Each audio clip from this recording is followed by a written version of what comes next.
Məktəbə getmək istəməmək, səhərlər qarın ağrısı, baş ağrısı bəhanəsi ilə məktəbdən yayınmaq istəyi, evə qayıtdıqdan sonra qəfil susqunluq, aqressiya və ya səbəbsiz ağlamalar,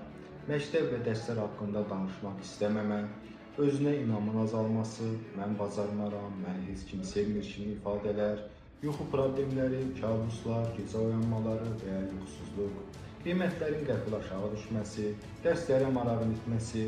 əşyaların itməsi və ya zədələnməsi, cırılmış paltar, qırılmış məktəb ləvazimatları, pulun tez-tez itməsi,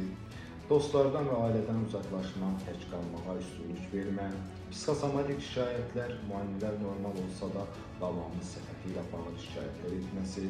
iştahsızlıq və ya əksinə həddindən artıq yemək, özünə zərər vermə davranışları və ya intihar fikirləri, bu artıq ağır mərhələyə işarədir və təcili psixiatri müdaxilə tələb edir.